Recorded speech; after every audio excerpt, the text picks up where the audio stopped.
Hello guys, welcome to my mini vlog. Store ಬಂದು ನೋಡ್ನ ಒಂದೇ ಒಂದು ಆರ್ಡ್ರ್ ಪೆಂಡಿಂಗ್ ಇಲ್ಲ ಗೈಸ್ ಬೆಳಗ್ಗೆನೆ. ಸೊ ಅದಕ್ಕೆ ನಾನೇನು ಮಾಡೋಣ ಅಂತ ನಾನು ನಮ್ಮ ಹಸ್ಬೆಂಡ್ ಜೊತೆ ಆರ್ಡ್ರಿಗೆ ಹೋದೆ.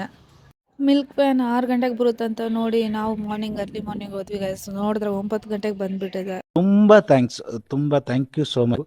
ಸಿಕ್ಕಾಪಟ್ಟೆ ಖುಷಿಯಾಗಿದೆ. ನನಗೆ ಏನು ಮಾತಾಡಬೇಕು. ಅಂತೂ ಇಂತೂ ಫಸ್ಟ್ ಆರ್ಡ್ರ್ ಸಿಕ್ತು ಗಾಯ್ಸ್. ಫಸ್ಟ್ ಆರ್ಡ್ರ್ ಡೆಲಿವರಿ ಕೊಡಕ್ಕಂತ ಹೋದೆ. ಡೆಲಿವರಿ ಮಾಡಿದ್ದೀನಿ ಗಾಯ್ಸ್. ಹೂ ಸ್ಟಾಪ್ಡ್ ಯು ನಿಮ್ಮನ್ನ ಡೆಲಿವರಿ ಕೆಲ್ಸಕ್ಕಂತ ಬಂದಮೇಲೆ ನಾಷ್ಟ ಹೋಗ್ಬಿಟ್ಟು ಲಂಚ್ ಆಗುತ್ತೆ, ಲಂಚ್ ಹೋಗ್ಬಿಟ್ಟು ಡಿನ್ನರ್ ಆಗುತ್ತೆ, ಡಿನ್ನರ್ ಅದು ಯಾವಾಗ ಆಗುತ್ತೆ ಅಂತಾನೆ ಗೊತ್ತಿಲ್ಲ ಗೈಸ್. ಒಬ್ರು ಸೆಕ್ಯೂರಿಟಿ ಅಂಕಲ್ ಒಂದು ಮಾತಂದ್ರು ಗೈಸ್, ಹುಡುಗಿರೆಲ್ಲ ಫ್ಲಿಪ್ಕಾರ್ಟು ಈ ಡೆಲಿವರಿ ಕೆಲ್ಸಕ್ಕೆ ಬಂದ್ಬಿಟ್ಟು ಹುಡುಗರಿಗೆ ಕೆಲಸನೇ ಇಲ್ಲ ಅಂತೆ ಗೈಸ್. ಇವಾಗ ಹುಡುಗರು ಮಾಡ್ದಂಗೆ ತಾನೇ 3 ಫ್ಲೋರ್ 4 ಫ್ಲೋರ್ ಹತ್ತುತ್ತಾರೆ ಹುಡುಗಿರು ಕೂಡ ಡೆಲಿವರಿ ಕೊಡೋಕ್ಕೆ.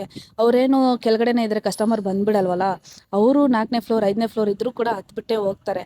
ಇವಾಗ ನೀವು ಅಂದಂಗೆ ನಾರ್ತ್ ಇಂಡಿಯನ್ಸ್ಗೆಲ್ಲ ಫಸ್ಟು ಡೆಲಿವರಿ ಕೆಲಸ ಆಗಿರಲಿ, ಸೆಕ್ಯೂರಿಟಿ ಕೆಲಸ ಆಗಲಿ ಸಿಗುತ್ತೆ. ಯಾಕೆ ನಮ್ಮ ಕರ್ನಾಟಕದಲ್ಲಿ ಇರೋರಿಗೆ ಅವ್ರಿಗೆ ಸಿಗಲ್ವಾ?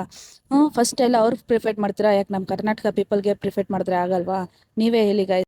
ಏನು ಗೊತ್ತಾ ಗಾಯ್ಸ್, ಡೆಲಿವರಿ ಬಾಯ್ಸ್ ಒಂದು ದಿವಸಕ್ಕೆ 30 to 40 ಆರ್ಡರ್ಸ್ನ ಡೆಲಿವರಿ ಮಾಡ್ತಾರೆ ಗಾಯ್ಸ್. ಒಂದು ಮನೆಯಲ್ಲಿ ನೀವೇ ಅರ್ಥ ಮಾಡ್ಕೊಳ್ಳಿ, 3rd ಫ್ಲೋರ್ ಇರುತ್ತೆ, 4th ಫ್ಲೋರ್ ಇರುತ್ತೆ, 2nd ಫ್ಲೋರ್ ಇರುತ್ತೆ.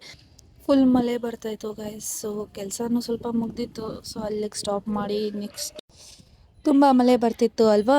ಸೊ ನೆಕ್ಸ್ಟು ಕಾಫಿ ಕುಡಿಯೋಣ ಅಂತ ಕಾಫಿ ಕುಡಿಯೋಕೆ ಹೋಗಿದ್ವಿ ಗಾಯ್ಸ್. ಕಾಫಿ ಕುಡ್ಕೊಂಡು ನೆಕ್ಸ್ಟು ಫುಲ್ ಮಳೆ ಬರ್ತಿತ್ತಲ್ವಾ.